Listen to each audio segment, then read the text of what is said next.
Gagawin natin ay humba. Yan, parang may iba naman. Kung na lang adobo. So, humba naman ang gagawin natin. Atin muna siyang i-toast para mas masarap. Yun ang kasarapan sa humba. I-toast muna siya. Kumbaga sa amin sa, sabi ng father ko, hilisan ang tabak. Natuyuin natin yan hanggang sa lumabas yung oil niya. Sabi natin lagyan ng kung ano-ano mga ricados. Yan. Yan, malapit na siya matuyo, guys.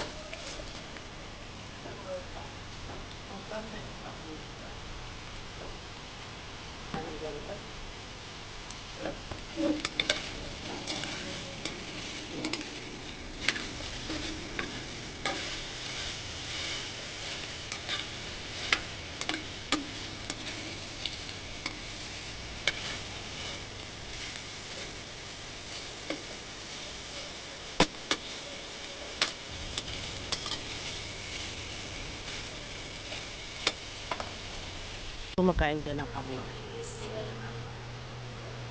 Sarap ng kamote.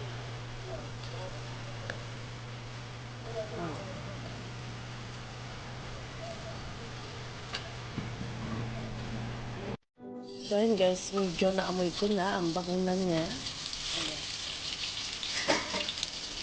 Mabango talaga siya kapag i-toast niya.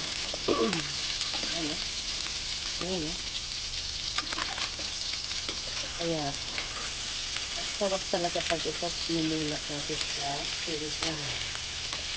Kasi, ang bango talaga niya. Sobrang mabango.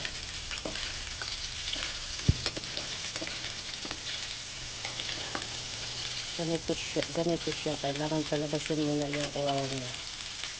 At yung sarili niyang oil ang luluto sa kanya. Luto naman talaga ito. Lagyan na lang natin yung mga ricados. At sa kasamaang palad, naubusan pala tayo ng garlic. Which is yun ang pinaka-important, ang garlic. Kaso wala tayong mabili sa kapitbahay kasi nagsasara yun sila pagtanghali. At titinda ko ng bawang. Ako naman yung naubusan. Yan, itos pa natin. Ricados. Ating sibuyas.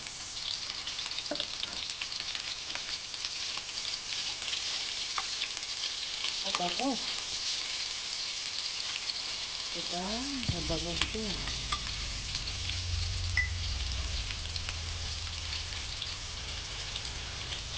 Ating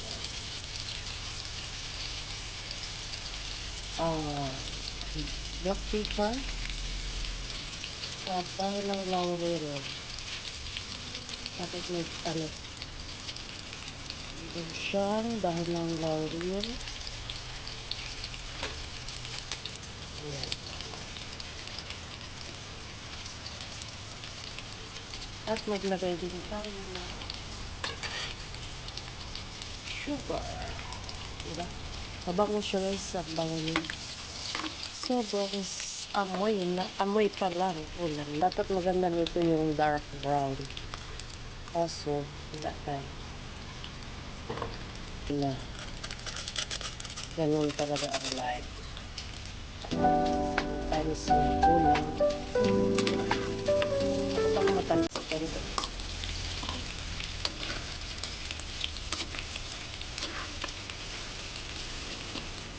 Ganun natin siya ng sili.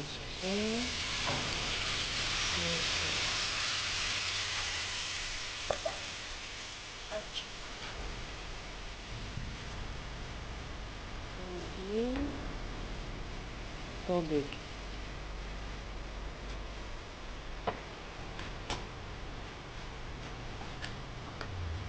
Adobo lang din siya. Pinakaiba lang sa humba. Kasi,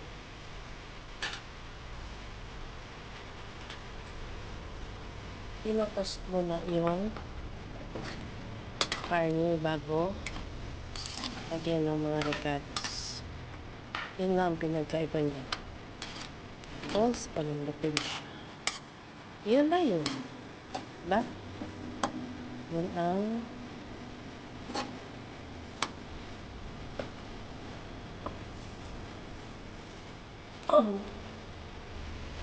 so, takpan natin hanggang sa kumulo. Ayaw ng mga kilos ko. So, yun. Kunin na natin hanggang sa lumangga siya. Yun siya, guys. Ang ating pinasarap. You see? Hanggang na lang ako. Bala sila. Ayaw nila.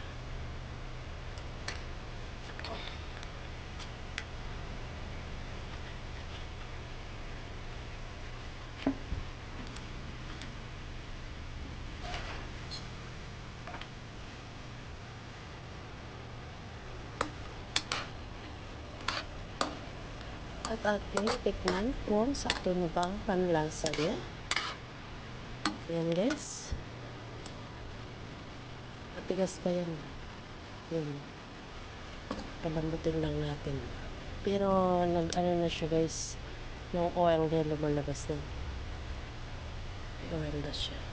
Which is bawal sa akin. Lasang humbak na. Yan ang lasa ng humbak. Manamis, namis. Kakaya. So, pakuloyin lang. Pag natin humbak guys, oh.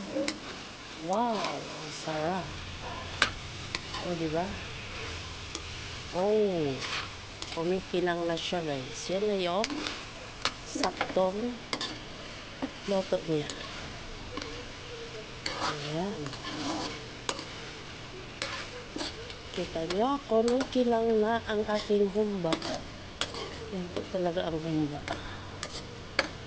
So, maraming salamat sa lahat ng nanonood. Sakto ko yung timpla, hindi ko na kailangan, sarap. Ayan,